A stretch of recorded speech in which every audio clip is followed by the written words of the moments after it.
자,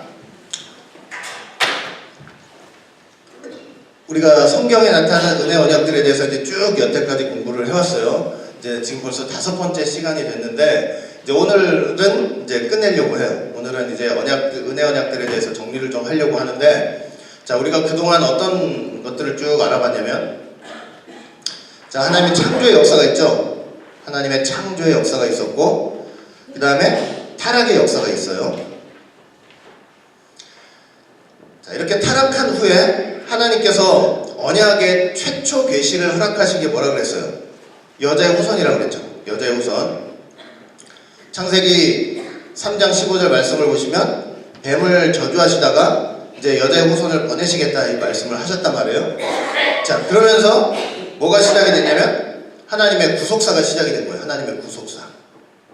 그렇죠? 하나님의 구속사라고 하는 것은 뭐냐면 하나님께서 예수 그리스도를 이 땅에 보내셔가지고 인류를 구원하시기 위한 하나님 자신의 역사를 바로 구속사라고 하죠.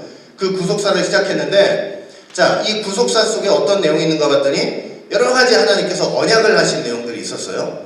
자, 처음에 그 언약의 최초 계시가 바로 여자의 후손이었죠.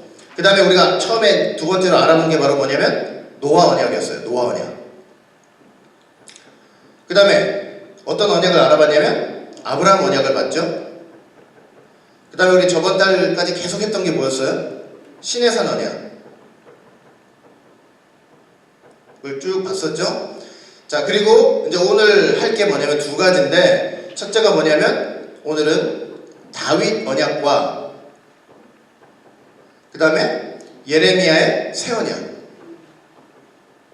자, 이런 내용들을 쭉 이제 살펴볼 거예요. 자, 그런데 이 구속사를 놓고 보니까 하나님께서 이 구속사 속에서 어떻게 하신 역사가 계속 있었냐면 하나님께서 언약을 하시고 또 언약을 하시고 언약을 하시면서 그 언약들을 성취해 나가시는 그 역사를 해가셨단 말이에요.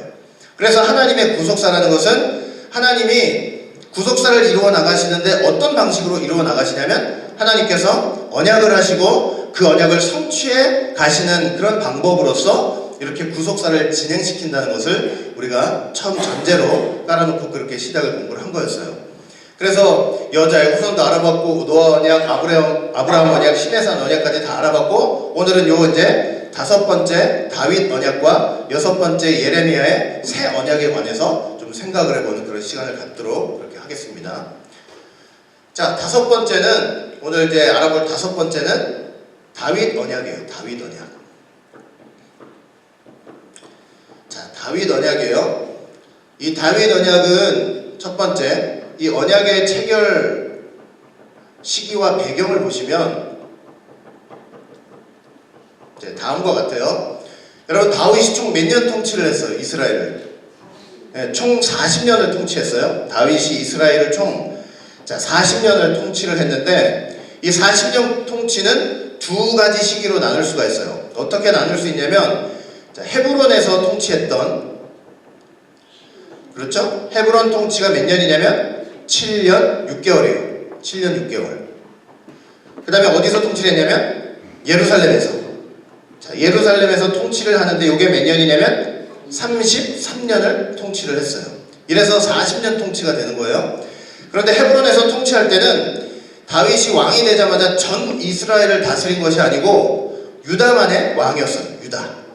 유다만의 왕이었고, 그렇게 7년 6개월 유다를 통치하다가 결국은 이제 예루살렘으로 오면서 전 이스라엘을 통치를 한 거예요. 전 이스라엘. 자, 이렇게 두 부분으로 나눠지는데 40년 통치가 이렇게 두 부분으로 나눠지는데 이런 통치의 역사 속에서 하나님께서 언제 다윗과 언약을 맺으셨냐면, 이 다윗과 언약을 언제 맺으셨냐면 언약의 시기가 언제냐면 예루살렘 통치 직후예요. 예루살렘 통치 직후. 그러니까 예루살렘 통치하기 시작한 직후에 하나님께서 다윗과 언약을 맺으신 거예요. 자, 어떤 배경 속에서 그렇게 맺어졌냐면 이렇게 헤브론에서 통치하다가 이제 예루살렘 통치를 시작하면서 전 이스라엘을 다스리는데 이제 나라가 좀 어떻게 되냐면 안정화된 거예요. 평안스럽게 안정화되기 시작했어요. 이제 그걸 성경은 어떻게 표현을 하고 있냐면 다음과 같이 표현을 하고 있어요.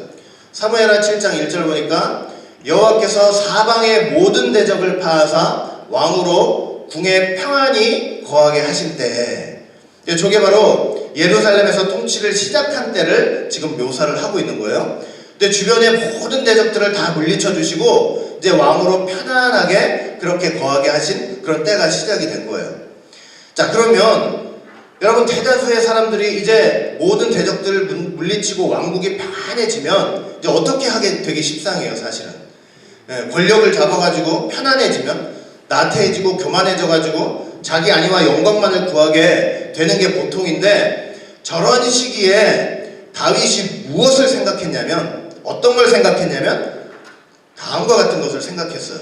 사무엘하 7장 2절 보니까 왕이 나단에게 이르되 볼지어다 나는 백향목 궁에 거하거늘 하나님의 궤는 휘장 가운데 있도다, 이렇게 이제 말씀을 하고 있죠. 저기 하나님의 궤는 뭘 가리켜요? 언약궤를 가리키죠. 근데 언약궤가 어디에 있다고 말씀하고 있어요? 휘장 가운데. 그러니까 아직 성전이 지어지기 전이니까 하나님의 언약궤가 천막쳐놓은 것 같은 바로 거기에 지금 모셔져 있는 거예요. 그러니까 나라가 평안할 때 다윗은 뭘 생각했냐면, 내가 어떻게 하면 이제 이 나라에서 잘 먹고 잘 살고 평안해지할까, 이렇게 생각한 것이 아니고 하나님의 궤, 하나님의 언약궤를 모실 성전을 지어야 되겠다는 그런 생각을 사실은 하게 된 거예요. 그래서 다윗은 사실은 이렇게 평안할 때는 아주 고통스러운, 왕이 되기까지 얼마나 많은 고통과 환란이 있었어요. 그러니까 엄청난 고통과 환란이 있을 때나, 그리고 나라가 안정이 돼가지고 평안할 때나 사실은 뭘 생각했냐면 하나님을 생각하는 하나님 제일주의 신앙을 가지고 있었던 거예요. 하나님 제일주의 신앙. 우리는 어려울 때는 하나님 앞에 애타게 찾고, 문제가 해결되면 나태해지고 하나님을 잊어버리기 십상인데, 다윗은 어려울 때나 또 평안할 때나 하나님만을 생각하고 성전 지을 일을 생각하면서 하나님 제일주의 신앙을 가지고 있었던 거예요. 그리고 그런 상황 속에서 하나님께서 다윗을 찾아가셔가지고 뭘 하셨냐면 이 다윗과 언약을 맺으신 거예요. 자, 언약을 맺으셨는데 이제 그 언약의 내용이 무엇인가를 좀 알아보자고요. 언약의 내용이. 자, 언약의 내용을 보시면, 자, 언약의 내용은 다음과 같아요. 자, 사무엘하 7장 12절부터 13절 보시면 저게 상당히 중요한 구절이에요. 여러분들이 하나님의 구속사를 이해하는 데 있어서 중요한 구절이에요. 자, 사무엘하 7장 12절 13절 우리 큰 소리로 한번 읽어볼게요. 시작. 내 수완이 차서 내 조상들과 함께 잘 때에 내가 내 몸에서 날 자식을 내 뒤에 세워 그 나라를 견고케 하리라. 저는 내 이름을 위하여 집을 건축할 것이요 나는 그 나라 위를 영원히 견고케 하리라. 이렇게 하면서 저게 바로 뭐냐면 하나님이 다윗과 언약을 하신 내용이에요. 자, 그런데 다윗과 언약을 하신 내용을 보니까 크게 몇 가지로 얘기를 할 수 있냐면 세 가지로 얘기를 할 수 있어요. 크게 세 가지로 얘기할 수 있는데, 첫 번째가 뭐예요? 지금 하나님이 누구한테 말씀하시는 거예요, 이거? 다윗한테 말씀하시는 거죠? 자, 첫 번째가 뭐냐면 네 몸에서 날 자식을 세우겠다 그랬어요. 네 몸에서 날 자식. 자, 네 몸에서 날 자식을 두겠다, 이렇게 말씀을 하셨죠? 자, 그러면 지금 하나님이 다윗한테 말씀하시는데 다윗이 여러 명의 자식이 있었잖아요. 그러면 여기서 지금 하나님이 다윗한테 네가 네 몸에서 날 자식을 주겠다라고 했을 때 이건 누굴 가리키는 거예요? 이것은 다윗의 아들 중에, 여러 아들 중에 누굴 가리키냐면 솔로몬을 가리키는 거예요. 솔로몬을. 자, 솔로몬을 가리키는 거예요. 그러니까 실제로 다윗이 나중에 솔로몬을 낳죠. 그 다음에 두 번째 언약의 내용은 뭐냐면 뭐라고 되어 있어요? 두 번째는 저가 내 이름을 위하여 뭐를 건축한대요? 집을 건축한대요. 집을 건축한다. 자, 집을 건축한다고 그랬는데 이제 누가 집을 건축하는 거예요? 네 몸에서 날 자식이죠. 이거 누굴 가리키냐면 솔로몬을 가리키는 거죠. 그러니까 솔로몬이 하나님의 집, 성전을 건축할 것을 지금 말씀을 하고 있는 거예요. 성전을 건축. 그러니까 실질적으로 솔로몬이 성전을 건축했어요? 하지 않았어요? 했죠. 역사상 그동안은 성전이라고 하는 것이 모세를 통해서 지었던 장막 성전, 이동식 성전이었는데 처음으로 솔로몬이 성전을 지으면서 그걸 뭐라고 불렀냐면 이제 솔로몬 성전이라고 부른 거예요. 자, 솔로몬 성전으로 불렀는데 이 솔로몬 성전의 특징은 바로 뭐냐면 고정식 성전이죠. 고정식 성전. 딱 세워놓고 이제 움직일 필요가 없는 고정식 성전으로 이렇게 성전을 이제 건축을 한 거예요. 솔로몬이. 본래는 이 성전을 누가 지으려고 했어요? 원래는 성전을 짓고자 하는 마음은 다윗이 있었잖아요. 하나님의 괴를 천막 속에 놓을 수 없다 이렇게 해서 다윗이 있었는데 하나님께서 다윗을 통해서는 성전을 짓지 않으시겠다고 했죠. 여러분들 그 이유를 다 알고 계시죠? 자, 그 이유가 뭐냐면 역대상 22장 8절 말씀 보니까 여호와 말씀이 내게 임하여 이르시되 너는 피를 심히 많이 흘렸고 크게 전쟁하였느니라. 네가 내 앞에서 땅에 피를 많이 흘렸은즉 내 이름을 위하여 전을 건축하지 못하리라 이렇게 말씀을 하고 있어요. 그러니까 하나님께서 뭐라고 하셨냐면 어떤 손으로는 성전을 지을 수 없대요. 피 흘린 손으로. 자, 피 흘린 손으로는 성전을 지을 수 없다고 말씀을 하셨어요. 근데 여러분 가만히 생각해 보세요. 지금 다윗이 피 흘렸다고 하는 것은 뭘 가리키는 거냐면 나라를 하나님이 아브라함한테 약속하셨던 그 나라를 굳건하게 세우기 위해서 여러 나라와 전쟁을 하면서 피 흘렸던 손 아니에요? 그리고 사실은 이 피 흘린 손도 그냥 무자비한 무슨 살육을 가리키는 것이 아니고 하나님의 뜻을 이루기 위해서 피 흘렸던 손이었어요. 그렇죠? 하나님의 뜻을 이루고 하나님의 나라를 이루기 위한 그런 열심과 수고로서 그렇게 피 흘렸던 손인데 하나님께서는 그렇다 할지라도 하나님의 뜻을 이룬 손이라 할지라도 피 흘린 손으로는 성전을 짓지 않으시겠다고 얘기를 하신 거예요. 그러면서 어떤 손으로 지은 거예요? 피 흘린 손이 아니고 평강의 손, 평화의 손으로 성전을 짓게 하셨어요. 자, 그래서 누구를 통해서 지었다고요? 솔로몬. 자, 근데 솔로몬이 무슨 뜻이에요, 여러분? 솔로몬이 무슨 뜻이냐면 평화로운이라는 뜻이에요. 평화로운. 그리고 그건 어디서 나온 단어냐면 샬롬이라는 단어에서 나왔어요. 샬롬이 무슨 뜻이에요? 평강, 평안이라는 뜻이죠. 그래서 이렇게 평강의 손으로, 평화의 손으로 이렇게 성전을 지었다는 것을 우리가 이제 말씀을 하고 있고 그렇게 알 수가 있는 거예요. 그러니까 여러분들도 저도 그렇고 지금 예수님 안에서 성전으로 지어져 가고 있는 상황 아니에요. 그렇죠? 그러니까 여러분들이나 제 손이 하나님의 뜻을 위해서 피 흘린 손이 되기보다는 평강의 손이 되었으면 좋겠어요. 그러니까 온전한 하나님의 성전을 이루어 나가는데 이렇게 평강의 손으로서 하나님의 거룩하신 성전을 짓는데 여러분들이 귀하게 동참을 좀 하셨으면 좋겠습니다. 자, 세 번째 내용은 뭐냐면 이 다윗 언약의 세 번째 내용은 뭐냐면 그 위를 영원히 어떻게 해주겠대요? 견고하게 해주겠대요. 영원히 견고하게. 자, 그러면 이 그 위라고 하는 것은 뭘 가리키는 거예요? 이 위는 뭘 가리키는 거냐면 왕권을 가리키는 거예요. 왕권을. 지금 하나님이 다윗한테 약속을 하시는데 내가 그 위를 영원토록 견고하게 해주시겠다 이렇게 말씀하고 있잖아요. 근데 그 위는 뭘 가리키는 거예요? 왕권을 가리키는 거예요. 다윗의 왕권을 가리키는 거예요. 그것을 영원토록 견고하게 만들어주시겠다 이렇게 약속을 하셨어요. 자, 그런데 이 약속이 이루어졌어요? 안 이루어졌어요? 이것도 이루어졌어요. 자, 어떻게 이루어졌냐면 보세요. 자, 다윗 다음에 누구예요? 솔로몬이죠. 자, 솔로몬 다음에 나라가 어떻게 됐어요? 어떻게 분열됐어요? 남과 북으로 분열이 됐죠. 남유다, 북이스라엘 분열이 됐단 말이에요. 그래서 남쪽의 첫 번째 왕이 누구였어요? 르호보암이에요. 르호보암. 자, 르호보암이고 북쪽의 첫 번째 왕은 누구예요? 여로보암이었죠. 자, 그런데 이 각각 나누어진 왕조의 특징이 있어요. 어떻게 특징이냐면 이제 르호보암이라서 뚝 있죠. 자, 이게 20대나 돼요. 20대. 르호보암이 1대로 치면 20대나 있는데 이거는 단일 왕가로 이어졌어요. 단일 왕가. 자, 이게 무슨 말이냐면 다윗, 솔로몬의 아들이 르호보암이죠. 그래가지고 이 남유다의 여러분들은 다 누구의 족속들이에요? 누구의 씨들이냐면 다윗의 씨들이에요. 전부 다. 중간에 어떤 왕이 세워졌든지 간에 한 번도 다윗의 씨가 아닌 사람이 이 왕이 된 적이 없어요. 남쪽은. 그러니까 나라가 망할 때까지 시드기야 때까지 20대 왕이 있는데 전부 다 다윗의 씨들이었어요. 하나님의 구속사가 결국은 다윗의 자손으로 오신 예수님 아니에요? 그러니까 사단의 역사는 뭐였겠어요? 사단이 어떤 일을 하려고 했겠어요?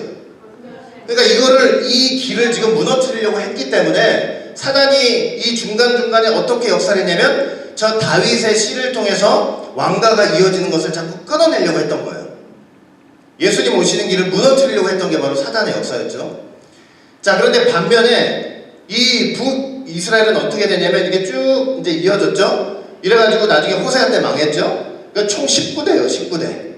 여로보암이 1대로 치면은 19대인데, 자, 놀랍게도 여기는 단일 왕가가 아니었어요. 단일 왕가가 아니고 9왕조나 됐어요. 9왕조. 그리고 19대. 9왕조라는 것은 뭐예요? 누가 왕이 되면 밑에서 신하가 배신을 해가지고 걔를 죽이고 자기가 왕이 되는 거예요. 그 반란이 여러 번 일어나가지고 무려 왕조가 9왕조의 19대 왕으로 그렇게 진행이 된 거예요. 그러니까 여기는 단일 왕가도 아니고 다윗의 씨도 아니에요. 그러니까 그렇게 북이스라엘 역사는 진행이 됐던 거죠. 근데 하나님께서 이렇게 다윗한테 네 위를 영원히 견고하게 해주겠다라고 말씀하신 것처럼 하나님께서 이 남유다를 통해서 다윗의 씨들을 통해 하나님의 왕권을 계속 이어가시는 역사를 그렇게 하셨던 거예요. 그래서 이 세 가지 약속은 다윗한테 언약하셨던 세 가지 약속은 역사적으로 어떻게 됐어요? 역사적으로 다 성취가 된 거예요. 자, 그런데 우리가 역사적인 성취만 보면 안 되겠죠? 자, 이게 누구랑 연결이 돼야 돼요? 이게 예수님과 다 연결이 돼야 되겠죠? 자, 예수님과는 어떻게 연결이 됐는지 보자고요.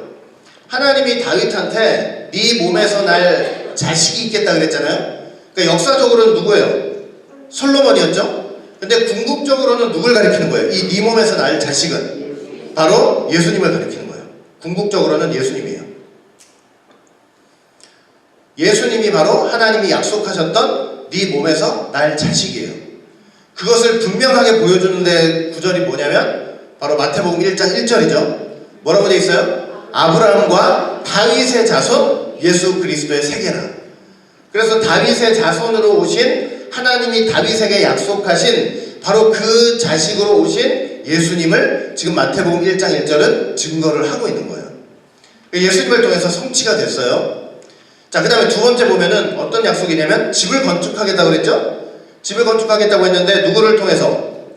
솔로몬을 통해서 성전이 세워짐으로 1차적으로는 성전 이제 건축의 역사가 성취가 된 거예요. 그런데 궁극적으로는 이 성전 건축의 역사도 누구를 통해서 성취가 되는 거예요? 예수님을 통해서. 자, 어떻게 성취가 되냐면 저렇게 성취가 돼요. 요한복음 1장 14절 보니까 뭐라고 되어 있냐면 여러분들 잘 아시는 구절이죠. 말씀이 육신이 되어 우리 가운데 거하심에 이렇게 말씀하고 있죠. 말씀이 육신이 되어 우리 가운데 거하심에. 자, 저기 보니까 어떤 단어가 있냐면 거하심에라는 단어가 있어요. 거하심에. 자, 거하심에라는 단어가 있는데 이 거하심에라는 단어를 통해서 성전 건축의 역사가 성취가 되는 거예요. 왜냐면 저 거하심에라는 단어가 헬라어로 뭐냐면 스케노라는 단어예요. 스케노. 근데 스케노라는 단어가 어떤 의미냐면 천막을 친다는 의미가 있어요. 근데 저 단어가 정확히 어디에서 사용되냐면 모세가 광야에서 천막을 쳤잖아요. 성막을 쳤잖아요. 거기에 성막을 치다라는 그 단어와 똑같은 단어예요. 그러니까 예수님께서 이 땅에 오셔가지고 우리 가운데 거하심에라는 것은 어떤 구속사적으로는 어떤 역사였냐면 모세가 광야를 이동하면서 성막을 쳤던 바로 그 역사인 것을 지금 보여주고 있는 거예요. 예수님께서 이 땅에 오셔서 우리 가운데 거하시게 된 사실 자체가 이 땅에 뭐를 세우신 역사예요? 성막, 성전을 세우시는 그런 역사였던 거죠. 그렇죠? 자, 그럴 뿐만 아니라 예수님 자신도 뭐라고 말씀을 하셨냐면 저렇게 말씀을 하셨죠. 요한복음 2장 19절부터 21절 보니까 예수께서 대답하여 가라사대 너희가 이 성전을 헐라. 이 성전은 무슨 성전이에요? 저기서 말하는 성전은 예수님께서 지금 그 유대인들한테 이 성전을 헐라 그랬잖아요. 그 성전은 무슨 성전이에요? 예수님 당시에 세워졌던 성전이 뭐예요? 헤롯 성전이었죠. 헤롯 성전. 헤롯 성전 그걸 헐어버리래요. 내가 사흘 동안에 일으키리라. 유대인들이 가로되 이 성전은 46년 동안에 지어졌거늘 내가 3일 동안에 일으키겠느냐. 그러나 예수는 뭘 가리켜서 말씀하신 거래요? 성전된 자기 육체. 예수님 자신이 바로 뭐라는 거예요? 예수님 자신이 성전이라고 말씀을 하고 계시는 거죠. 그래서 이 부활하신 저 3일 만에 일으키리라 했으니까 3일 만에 부활하시는 예수님을 가리키는 거죠. 그 3일 만에 부활하시는 그 예수님 자신이 뭐가 되는 거예요? 성전이 되시는 거예요. 그리고 우리는 지금 어떤 성전 생활을 하고 있냐면 그 부활하신 예수님 안에서 그 예수님을 머리로 모시고 그 예수님 안에서 성령 안에서 성전으로 지어져 가고 있는 그런 성전 생활을 지금 우리가 하고 있는 거죠. 그렇죠? 그래서 예수님이 이 땅에 오셔서 세우실 그 성전이 하나님의 구속사 속에서 마지막으로 지어질 성전이 되는 거예요. 하나님의 구속사 속에서 쭉 성전을 지어지는 역사가 있었잖아요.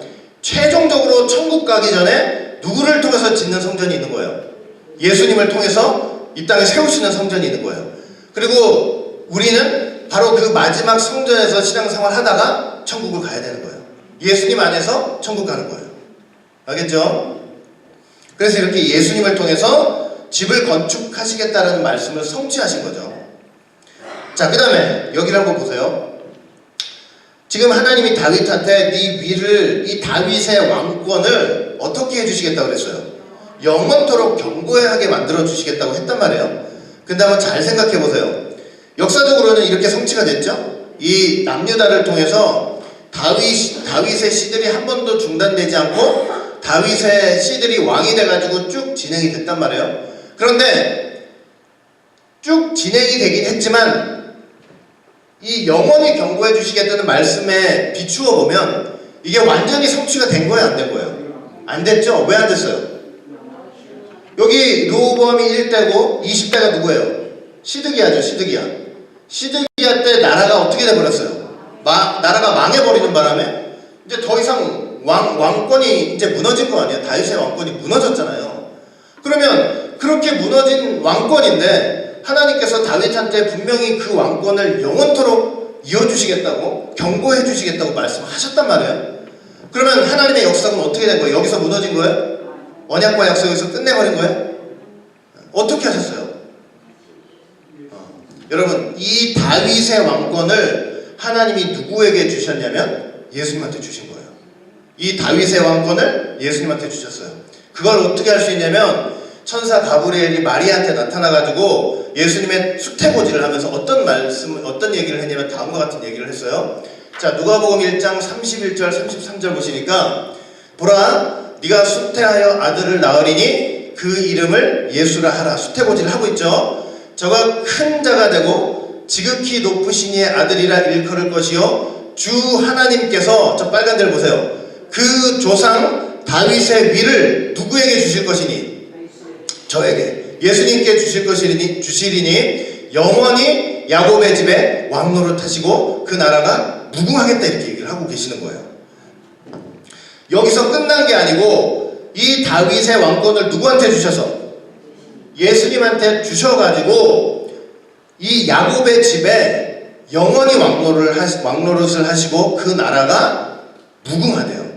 근데 저기서 말하는 야곱의 집이라고 하는 것은 역사적으로 등장했던 역사적 12지파를 가리키는 게 아니에요. 예수님을 믿고 영적인 아브라함의 후손들이 된 영적 이스라엘을 가리키는 거예요. 그 영적 이스라엘 집에 영원히 왕노릇 하실 것을 예언을 하고 있는 것이죠. 그러니까 예수님께서 이렇게 하나님께서 다윗한테 영원히 그 나라 위를 내가 견고하게 해줄 거야 하시는 말씀도 이 세상 역사 속에서 땅에 떨어져가지고 성취가 안 된 것 같지만 그게 아니고 하나님의 말씀은 하나도 땅에 떨어져가지고 사장되는 게 없다고 그랬잖아요. 이 예수님을 통해서 그 다윗의 왕권을 영원토록 견고하게 해주시는 역사를 분명히 하신 거예요. 그래서 우리는 바로 그 예수님을 왕으로 모신 영적인 야곱의 집, 영적인 이스라엘이 돼가지고 하나님의 백성으로서 지금 예수님을 왕으로 섬기는 하나님의 백성들이 된 거예요. 알겠죠? 그러니까 이렇게 해서 하나님께서 다윗에게 언약하신 것들 하나도 남김없이 역사적으로도 성취가 됐고 예수님을 통해서도 온전히 성취가 된 것이. 알겠죠? 자, 그 다음에 6번째 마지막이에요. 드디어. 자, 마지막으로 자 이제 무슨 언약이 남았어요? 이제 마지막으로 방금 제가 아까 초반에 말씀드렸지만 예레미야의 새 언약이죠. 6번째. 자 예레미야의 새 언약. 이 예레미야의 새 언약 하면 마치 이 언약의 주체가 예레미야 같지만 예레미야가 아니고 하나님이 누구와 언약을 하셨기 때문에 앞에 예레미야를 붙인 거예요. 하나님께서 예레미야와 언약을 하셨기 때문에 여기 앞에 붙인 거예요. 언약의 주체는 예레미야가 아니고 당연히 하나님이시죠. 에스겔 성전도 왜 에스겔 성전이에요? 하나님이 에스겔에게 현상을 보여주셨기 때문에 에스겔 성전이라고 하는 거예요. 자 그러면 이제 예레미야의 새 언약에 대해서 한번 이제 좀 살펴볼게요. 첫 번째는 이 언약 체결의 자 시기와 배경을 좀 볼게요. 시기와 배경. 자 언약 체결의 시기와 배경을 좀 보시면 여러분이 예레미야의 새 언약은 어디에 기록이 되어 있냐면 예레미야 31장에 기록이 되어 있어요. 자 예레미야 31장. 자 예레미야의 새 언약은 어디에 기록되어 있다고요? 예레미야 31장. 아까 다윗 언약은 어디에 기록되어 있었어요? 기억 안 나시죠? 금세 봤는데 기억 안 나시죠? 사무엘하 7장에 기록되어 있어요. 사무엘하 7장. 그 다음에 예레미야의 새 언약은 어디예요? 예레미야 31장. 다윗 언약은 어디예요? 오케이. 그렇죠. 자 예레미야 31장에 새 언약이 기록이 되어 있어요. 여러분 예레미야 31장은 어떤 내용이냐면 예레미야가 언제 활동을 했던 선지자냐면 자 아까 말씀드렸죠. 나라가 이제 어떻게 솔로몬 이후로 어떻게 돼버렸어요? 남북으로 갈렸죠. 이렇게 남북으로 갈렸어요. 자 남북으로 갈리다가 북이스라엘은 언제 멸망을 했어요? 주전 722년에 멸망했죠. 아수르에 의해서. 그 다음에 남은 언제 멸망했어요? 586년에 멸망을 했죠. 바벨론에 의해서 멸망을 했어요. 자 그런데 예레미야 선지자가 어떤 때 활동을 했냐면 이 남유다를 대상으로 했을 때 요 멸망 전후로 해가지고 활동을 했던 선지자가 바로 예레미야 선지자였어요. 남유다를 대상으로 이제 활동을 했는데 이 남유다가 멸망 전후로 이렇게 활동을 했던 선지자예요. 그런데 그 중에서 예레미야 31장은요. 예레미야 31장은 예레미야가 계속적으로 이 남유다를 대상으로 왕들을 대상으로 백성들을 대상으로 어떻게 예언을 했냐면 나라가 망한다. 나라가 망하니까 바벨론에 항복하라고 자꾸 예언을 했잖아요. 자 그렇게 항복하라고 예언을 하는 과정 속에서도 예레미야가 어떤 예언을 했냐면 예레미야 특별히 31장을 보시면 나라가 망하지만 반드시 그 남유다와 예루살렘이 회복되는 역사가 있을 것이다 라고 예언을 하고 있는 곳이 바로 31장이에요. 자 그래서 어떤 얘기를 했냐면 예레미야 31장 27절 28절 보니까 여호와께서 가라사대 보라 내가 사람의 씨와 짐승의 씨를 이스라엘 집과 유다 집에 뿌릴 날이 이르리니 내가 경성하여 그들을 뽑으며 회파하며 전복하며 멸하며 곤란케 하던 것과 같이 경성하여 그들을 세우며 심으리라 여호와의 말이니라. 이렇게 했어요. 나라를 하나님께서 남유다를 완전히 멸망시켜버렸잖아요. 그렇게 하셨던 그 열심으로 다시 나라를 반드시 세우시겠다고 약속을 하시는 거예요. 현대인 성경을 보니까 여호와께서 말씀하신다. 보라 내가 이스라엘과 유다 땅에 사람과 짐승의 수를 헤아릴 수 없이 많게 할 날이 올 것이다. 내가 그들을 철저하게 뽑고 파괴하며 허물을 엎고 허물을 엎어버리며 멸망시키고 재앙으로 쳤던 것처럼 앞으로는 철저하게 그들을 세우고 심을 것이다. 그러니까 다시 이스라엘을 세우시겠다는 그런 언약을 그런 약속을 지금 예레미야를 통해서 하시는 거예요. 알겠죠? 저 구절을 갖다가 어떤 사람들은 저 보세요. 사람의 씨와 짐승의 씨를 이스라엘 집에 뿌리겠다니까 저걸 어떻게 이용해 먹는지 아세요? 교회에 사단의 씨가 있고 하나님의 씨가 있다 하면서 이제 자기들만이 하나님의 씨라는 근거로 저 구절들을 많이 사용해요. 근데 저거는 하나님께서 남유다를 또 이스라엘을 유다를 예루살렘을 회복시킬 것에 대한 하나님의 예언이에요. 저렇게 풍성하게 사람과 짐승을 풍성하게 많게 해주겠다라는 그런 예언이에요. 자 그렇게 해가지고 저런 예언을 하는데 저런 회복의 메시지를 전달을 하면서 하나님께서 예레미야와 뭘 하셨냐면 새 언약을 맺으신 거예요. 새 언약을 맺으셨는데, 자, 이거 한번 보세요. 예레미야 31장 31절 보니, 나 여호와가 말하노라, 보라, 날이 이르리니 내가 이스라엘 집과 유다 집에 뭘 세우겠대요? 새 언약을 세우겠다 그랬죠? 새 언약이 있다는 건 뭐가 있다는 거예요? 옛 언약이 있다는 거죠. 그 옛 언약은 뭘 가리키는 거예요? 시내산에서 맺었던 율법을 가리키는 거예요. 십계명과 율법을 가리키는 거죠. 그러니까 그 옛 언약 말고 새 언약을 맺으시겠다 이렇게 말씀을 하셔요.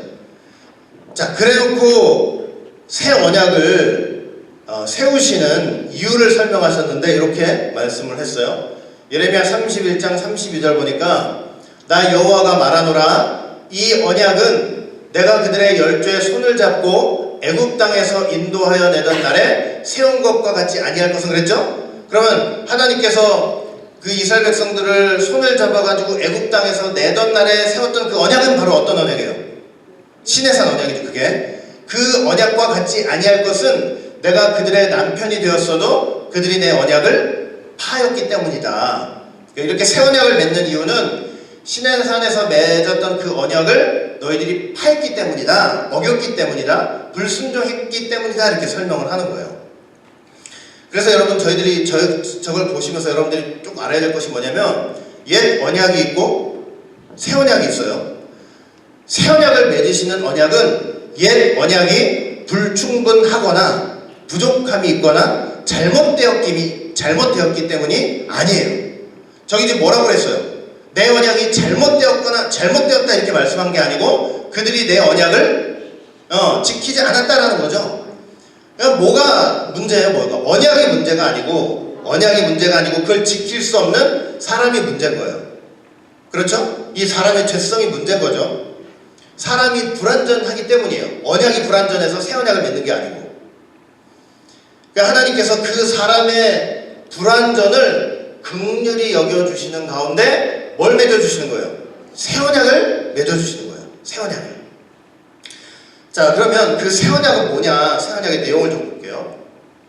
자, 새 언약의 내용을 좀 보면,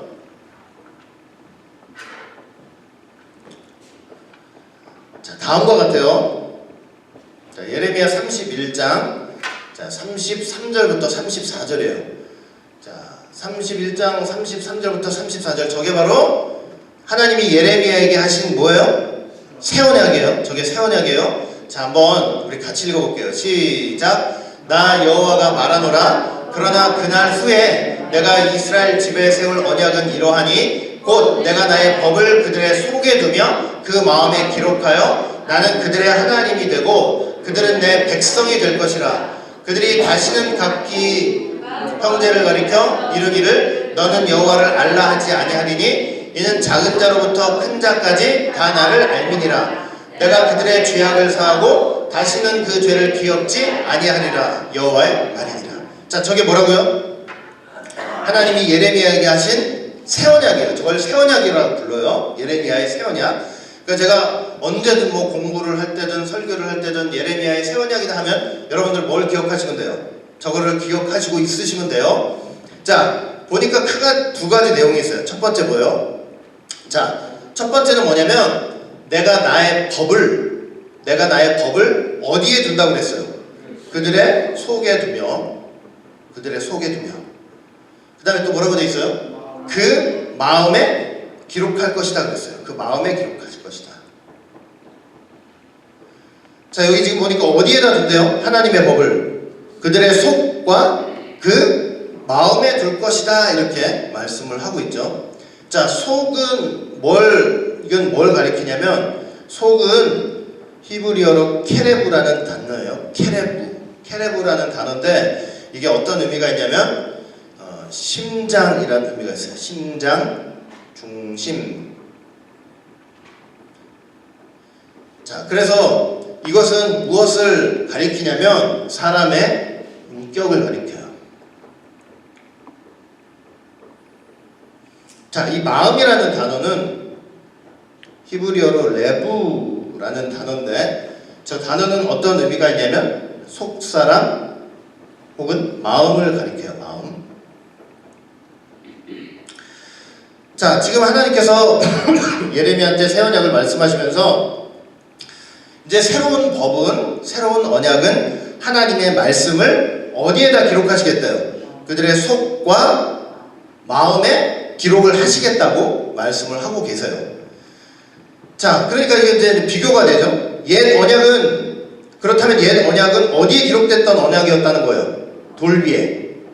옛 언약은 돌 위에 기록됐던 언약이고, 새 언약은 어디에 기록되는 언약이에요? 신비에, 마음에 이제 기록되는 언약이라는 거예요. 자, 사도 바울이 고린도후서 보시면 어떻게 기록을 하고 있냐면 이렇게 기록을 하고 있어요.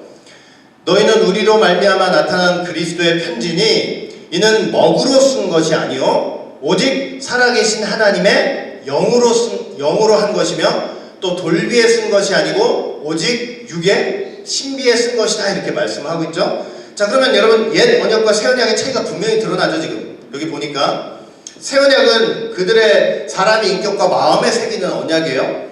근데 바울을 한 말을 통해서 보니까 옛 언약은 어디에 쓰여진 언약이에요? 무엇으로?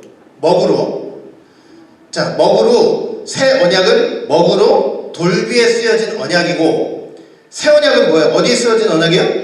마음에. 근데 무엇으로? 하나님의 살아계신 하나님의 영으로, 바로 성령으로 어디에 쓰시는 마음, 사람 마음에 쓰시는 그런 언약이 된다는 것을 말씀을 하고 있는 거죠. 이 두 언약 가운데 그렇다고 하면 차이가 있겠어요? 없겠어요? 아주 분명한 차이가 보이죠. 먹으로 돌 위에 쓰는 거고 성령으로서 마음에 쓰는 거예요. 그러면 우리가 이제 분명히 알아야 될 게 뭐냐면 이 새 언약이 지금 보여주고 있는 예수님의 복음 있죠. 예수님의 복음. 새 언약은 예수님의 복음이죠. 십자가 복음. 이 예수님의 복음의 성격이 무엇인지를 분명하게 말씀을 하고 있는 거죠. 이건 뭐냐면 마음에 기록되는 법이라는 거예요. 마음에 기록되는 법.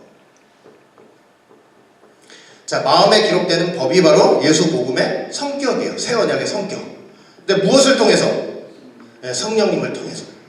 성령님을 통해서 마음에 기록되는 법이 바로 새 언약이고 예수의 복음이라는 것을 말씀을 해주고 있는 거죠. 그러면 이렇게 성령님을 통해서 마음에 기록되기 때문에 뭐가 일어나냐면 실질적으로 사람의 속 사람과 마음이, 인격이 변화되는 복음이라고 얘기를 하고 있는 거예요.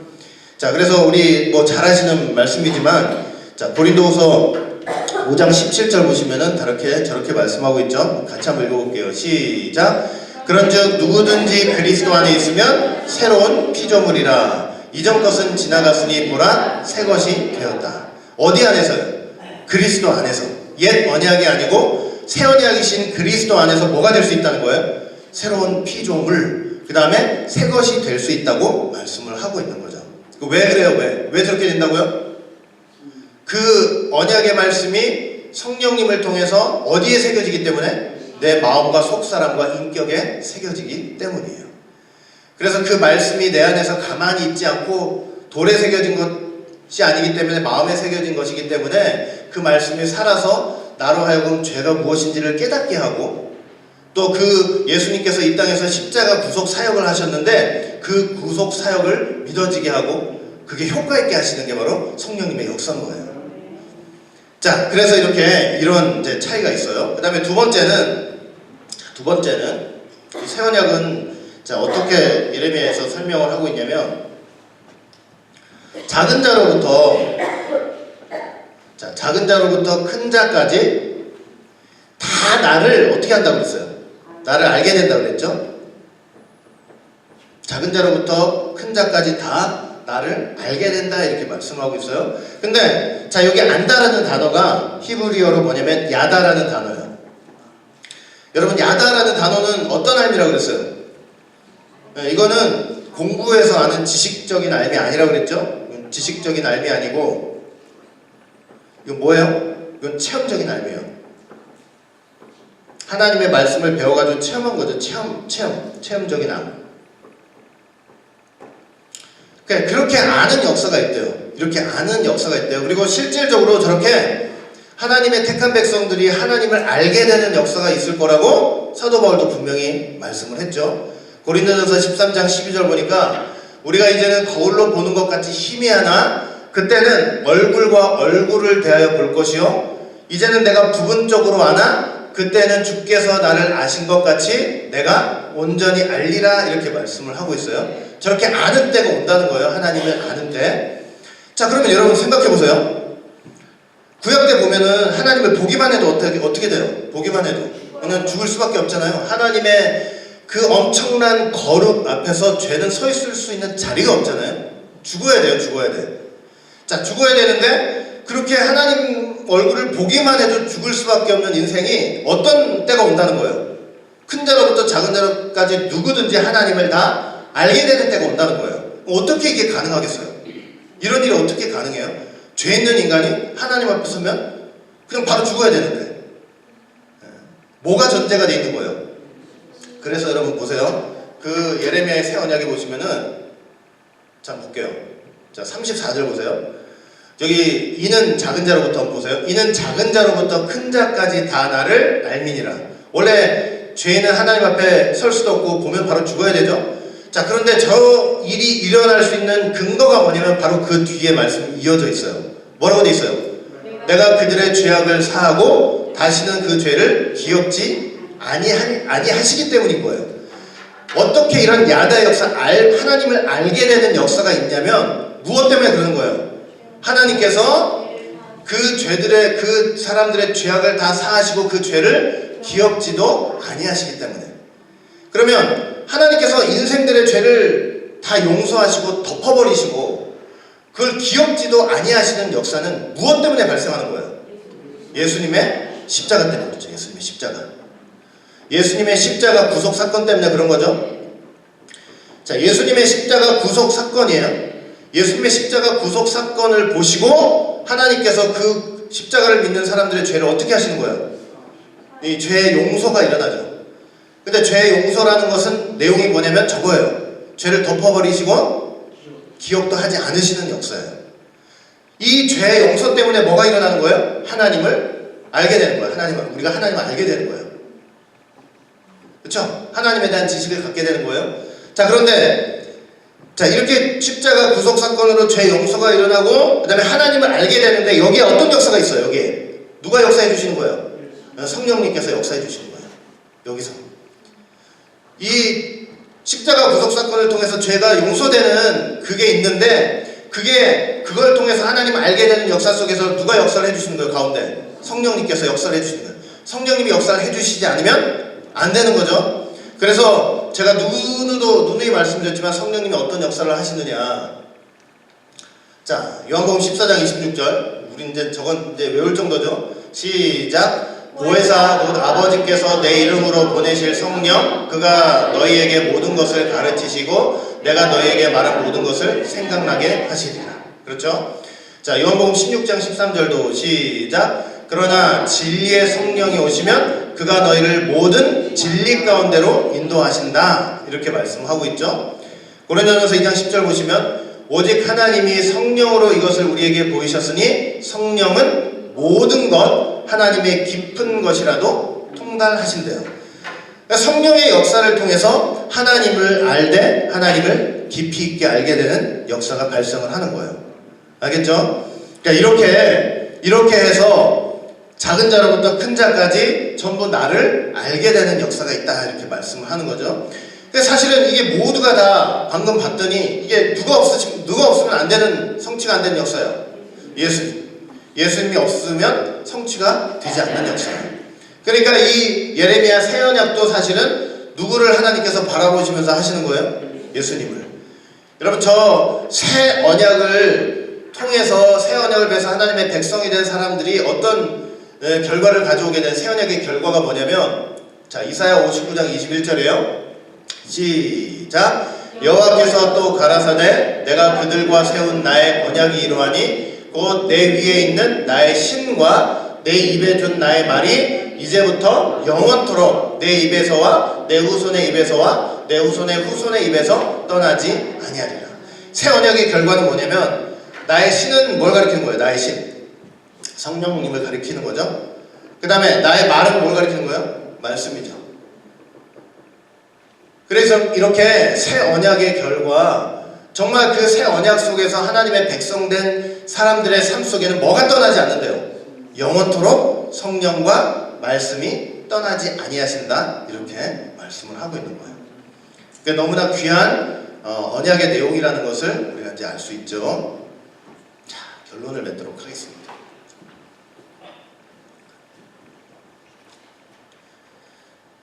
자, 결론. 우리가 이제 5달 동안 이게 지금 계속 월 말마다 지금 은혜 언약들에 대해서 살펴보았죠. 자, 살펴보았는데, 자, 이 성경에 나타난 각종 은혜 언약들, 이 성경에 나타난 각종 은혜 언약들, 이것의 최종 성취자, 언약의 주인공, 그렇죠? 완성자가 누구신 거예요? 네, 예수님이신 거죠. 그렇죠? 언약은 분명히 언약은요, 어떤 시대적인 배경 속에서, 어떤 시대적 그 역사 속에서 살던 사람과 맺으신 거예요. 여러 시대적인 배경이 있지만 그 언약들의 궁극적인 지향점, 성취자, 주인공, 완성자는 바로 누구신 거예요? 예수님이신 거예요. 하나님이 항상 역사 속에서 언약을 맺으실 때는 누구를 바라보고 맺으시는 언약이에요? 예수님만을 바라보시고 맺으시는 언약이에요. 그 언약의 완전한 성취자로 누가 오신 거예요? 예수님이 오신 거예요. 그래서 우리가 이 예수님만을 붙들고 믿고 영접하면 우리가 다 뭐가 되는 거예요? 사실 다 하나님의 언약 백성이 돼요. 다 하나님의 뭐가 된다고요? 하나님의 언약 백성이 돼요. 그리고 이 언약 백성들이 궁극적으로 뭐가 되는 거예요? 천국 백성이 되는 거예요. 여러분, 하나님의 언약 가운데 있는 백성이 천국 가는 거지, 언약과 상관없는 백성이 천국 가는 거 아니에요. 예수님을 딱 붙들었을 때 뭐가 되냐면 언약 백성. 그래서 예수님 믿는 사람들 다 뭐라 그래요? 영적으로 아브라함의 자손이라고 그러잖아요. 그게 무슨 뜻이냐면 언약 백성이라는 의미죠. 그래서 그 언약 백성들이 나중에 결국은 뭐냐면 그 언약의 말씀을 믿고 영접하고 하나님의 그 인내해 주신 은혜 속에서 끝까지 말씀과 성령의 역사를 통해 천국 백성이 되는 것을 우리가 알 수 있는 거죠. 이렇게 귀한 언약들의 역사 속에서 다 예수님을 바라봤고 그 예수님을 통해서 그 언약 백성이 될 우리를 바라보시면서 이런 귀한 구속사 언약의 역사를 이끌어 오셨다는 거 여러분들이 생각하시면서 다시 한번 그 은혜에 감사하는 우리 교회 성도들이 되시기를 바라겠습니다. 자, 기도하겠습니다.